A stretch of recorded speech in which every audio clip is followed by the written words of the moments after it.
सध्या आलेलो आपण परतवाड्यातील बस डेपो मध्ये आल्यानंतर जे गर्दी पाहून राहिले तुम्ही, हे गर्दी आहे सध्या जे NC-MC चे कार्ड सध्या बनवणं गरजेचं आहे महिलांसाठी. कारण की मागच्या वेळेला पाहिलं आपण की शिंदे सरकार यांनी मुख्यमंत्री असताना महिलांना 50% हे आरक्षण दिलं, डिस्काउंट दिलं होतं तिकीट मध्ये.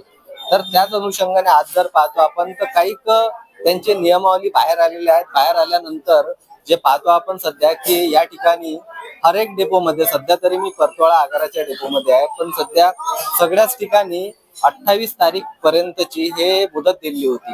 त्यानंतर काल या गोष्टीचा जो आराखडा बाहेर आला होता, त्यानंतर 26, 27 आणि 28 हे 3 दिवस यांना भेटले होते. तर 3 दिवस जर भेटल्यानंतर गर्दी याच प्रकारची होणार आहे. सध्या तरी हा वेळ झालाय 2 वाजताचा, आपण सकाळपासून इथं कंटिन्यू ही गर्दी असल्याची असं आपल्याला माहिती पडलेली आहे. आपण यांना विचारू, काकू कोणत्या गावच्या आहे तुम्ही? अचलपूरच्या. तुम्ही कुठच्या आहे काकू? शिरदगाव. माहिती कशी भेटली याची? गावावरून. गावावरून भेटली. म्हणजे आता तुमचा 50% जे तिकीट होती हे बंद होणार आहे आणि त्यासाठी तुम्हाला आता NC-MC हे कार्ड बनवायचं आहे. काय काय डॉक्युमेंट लागून राहिले? फक्त आधार कार्ड. फक्त आधार कार्ड. किती वेळात भेटते कार्ड? ते 2 महिने सांगून राहिले, कोणी 1.5 महिना सांगून राहिलं, कोणी 1 महिना सांगून राहिलं. एक वेळा तुम्ही प्रोसेस केली तर त्यानंतर 1.5-2 महिने. 1.5-2 महिन्याच्या नंतर. या ठिकाणी पाहता तुम्ही की ज्येष्ठ नागरिक सुद्धा आता पुरुषांमध्ये पण आहेत. कशासाठी लागले लाईन मध्ये? हे वेळी बदलालो, कार्ड देतो म्हणतो तुम्हाला आम्ही नवीन, त्यासाठी बदल आम्ही लाईनीत उभे राहिलो. म्हणजे पहिले आधी तुम्ही जे SC मध्ये प्रवास करत होते ते आधार कार्ड टाकून आहे आमच्याजवळ, तेही आहे जुनं कार्ड आमच्या जवळ आहे. तरी मग आज बोलावलं ते आम्ही आलो इथं. म्हणजे जवळपास कोणतं कार्ड आहे ते तुमचं? स्मार्ट कार्ड पहिलं. अच्छा, हे स्मार्ट कार्ड आधीच आहे. हे दाखवलं की तुम्हाला अर्धी तिकीट लागत होती की पूर्ण सवलत होती? अच्छा, याच्यात पूर्ण सवलत होती आम्हाला, पूर्ण सवलत होती. हो. आता हे जे नवीन कार्ड बनणार आता काय सांगा, काय मग करतो. कार्ड किती दिवसात भेटणार?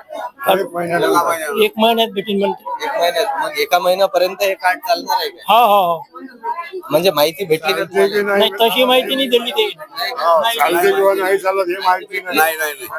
गोळा करून राहिले 100 रुपये. 100 रुपये म्हणजे प्रोसेसिंग फी लागून 200 रुपये आहे. हे कार्ड असेल तर 100 रुपये, हे नसेल तर 200 रुपये.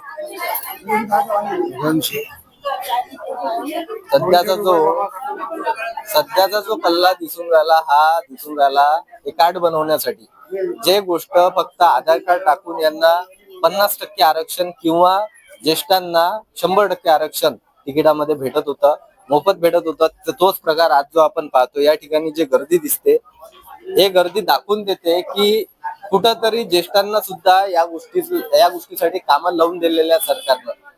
कारण जे गोष्ट महिला बसमध्ये दिसताना महिलाला अर्धी तिकीट होती, त्यानंतर ज्येष्ठ नागरिकांना हे 100% सूट तिकीट होती.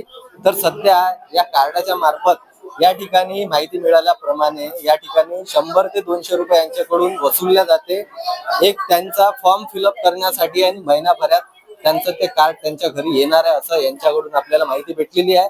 सविस्तर माहिती आपल्याला इथले आगार व्यवस्थापक जे आहेत जीवनजी वानखडे यांच्याशी चर्चा करू किंवा संबंधित अधिकाऱ्याशी आपण चर्चा करू आणि पूर्ण आढावा याचा आपण आपल्या मराठी 24 तासवर दाखवू. या ठिकाणी आलो होतो आपण आगार व्यवस्थापक जीवनजी वानखडे यांची प्रतिक्रिया घ्यासाठी, या साहेबांची प्रतिक्रिया घ्यासाठी. साहेब काही इथं नाही आहे, पण त्यांचे डेप्युटी जे आहेत, एक चोरमोले साहेब आहेत, दुसरे म्हणजे त्या देशमुख मॅडम आहेत. प्रयत्न केला मी की यांच्याकडून याबद्दलची काही प्रश्न होते, काही माहिती घ्यायची, पण या ठिकाणी सध्या कोणीच बोलायला तयार नाही आहे. या ठिकाणी जे सध्या मॅनेजर नसल्यानंतर जे डेप्युटी राहतात त्यांच्याशी आपण चर्चा करण्याचा हा उद्देश होता. आणि जे NC-MC या कार्डाची जे सध्या आपण गर्दी पाहिली ज्येष्ठांची, याबद्दलचे काही प्रश्न होते, पण इथं कोणी बोलायला तयार नाही आहे. आगार व्यवस्थापकाचा आधीच आपण पाहिला भोंगळ कारभार. इथं नेहमी पाहतो आपण गाड्याची परिस्थिती झाली, बंद पडलेल्या गाडीची परिस्थिती झाली, आणि सध्याची पाहतो आपण की ज्येष्ठ नागरिक तेव्हा तिथं लाईन मध्ये उभे आहेत. बऱ्याचशा लोकांना तिथं उभं राहताना येऊन राहिलं.